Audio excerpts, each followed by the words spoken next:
Students, पिछली video में हमने हिंदी व्याकरण में समास का अध्ययन किया। हमने समास के 6 भेदों का अध्ययन किया। आज हम समास में अंतर स्पष्ट करेंगे। दो समासों के बीच में अंतर को जानेंगे। जैसे कर्मधारय और बहुब्रीहि समास में क्या अंतर है।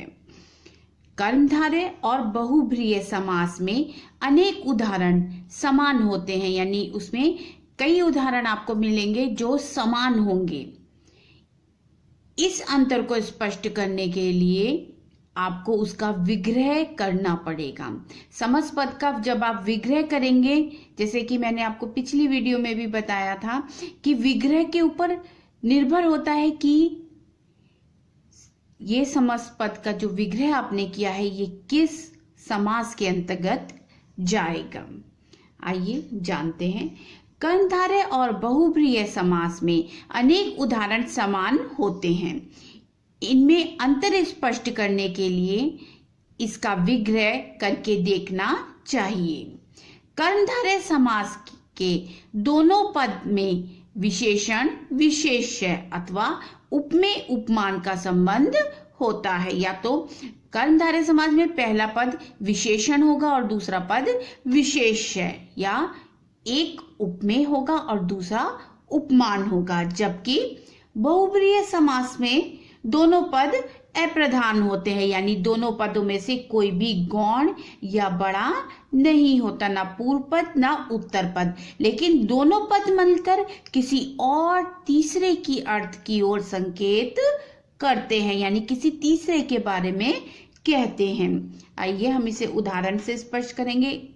पहली चीज आपको ये स्पष्ट होनी चाहिए, कर्मधारय समास में जो दो पद होते हैं उनमें से एक विशेषण और दूसरा विशेष्य या उपमेय उपमान का संबंध होता है, और बहुब्रीहि समास में दोनों पद अप्रधान होते हैं और दोनों मिलकर किसी तीसरे पद की ओर या किसी विशेष अर्थ की ओर संकेत करते हैं। आइए उदाहरण से स्पष्ट करते हैं।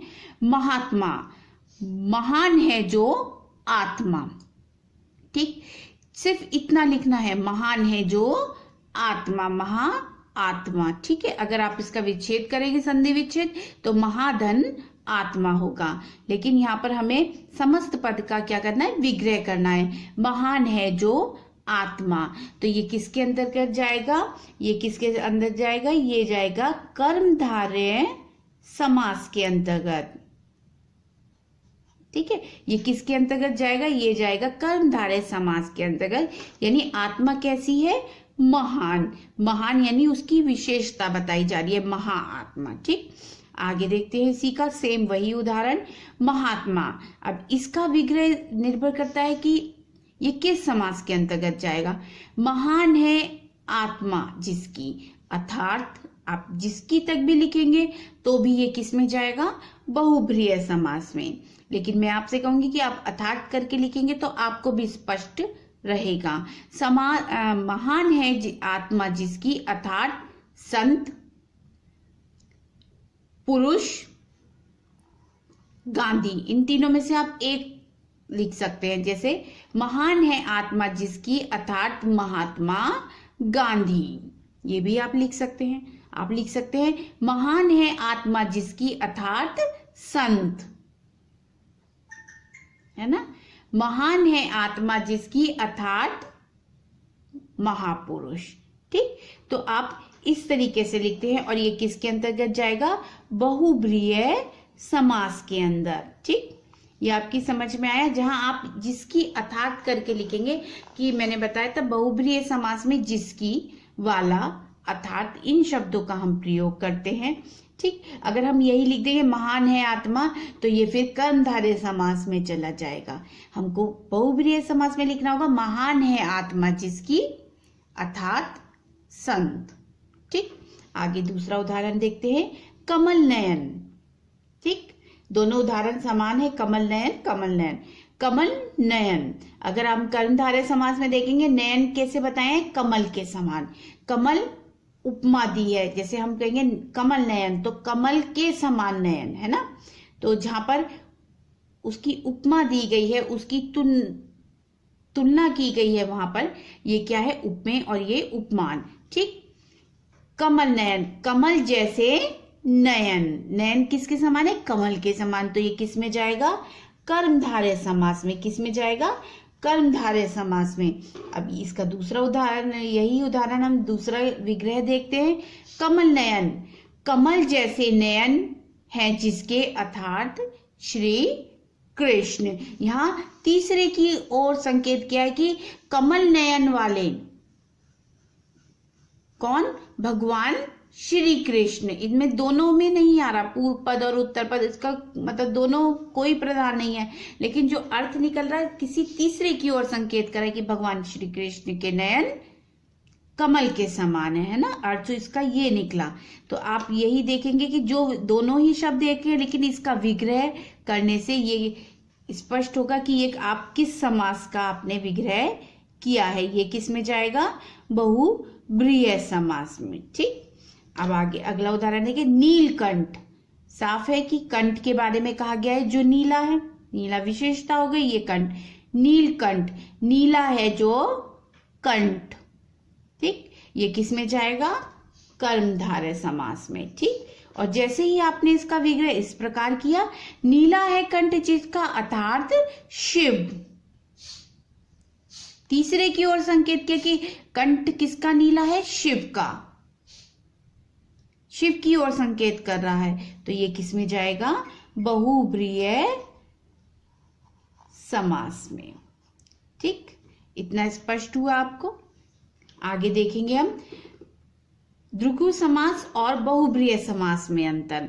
देखिए, जो द्विगु समास होता है उसका पहला पद संख्यावाचक होता है, जो हम गणना कहते हैं या काउंटिंग कहते हैं, 1 2 3 4, तो इस पे आधारित होता है पहला पद।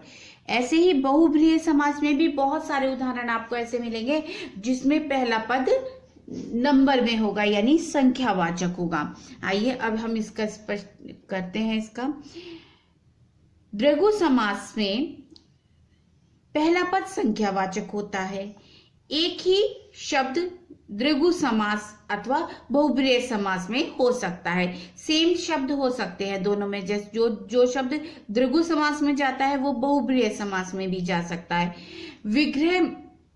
विग्रह करने से पता चलता है कि समास कौन सा है। विग्रह से स्पष्ट होता है कि समास आपका कौन सा है। ठीक है, तो जैसे हम देखेंगे चतुर्भुज, चतुर्भुज, तो यहाँ पर चतुर जो है नंबर के लिए है, 4 के लिए, 4 भुजाओं का समूह। जब द्विगु समास लिखेंगे या तो समाहार लिखना है आपको या फिर समूह लिखना है, इस शब्द का आपको प्रयोग करना है। जैसे मैंने आपको पिछली वीडियो में जब द्विगु समास समझाया था तो आपको बताया था। चतुर्भुज, 4 भुजाओं का समूह, जिसकी 4 भुजाएं हो तो समूह बोला जाएगा, एक तो है नहीं 4 है। ये किस में जाएगा आपका, द्विगु समास में ना।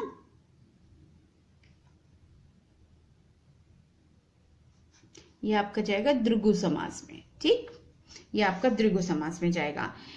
चतुर्भुज, 4 भुजाएं हैं जिसकी, अर्थात विष्णु, है ना।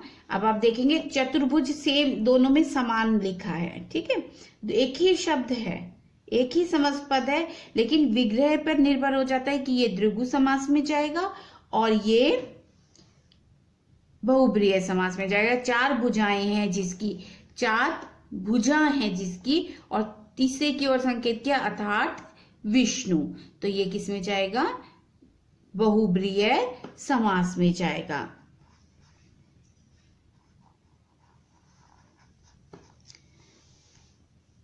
मुझे उम्मीद है कि आपका ये जो समास है ये स्पष्ट हो गए होंगे। अब आप अपनी पुस्तक में दिया हुआ अभ्यास करेंगे और उसके बाद मैं आपको उस अभ्यास की कॉपी भेजूंगी, उससे आप अपने अभ्यास को मिलाएंगे कि आपने गलत तो नहीं किया। ठीक है।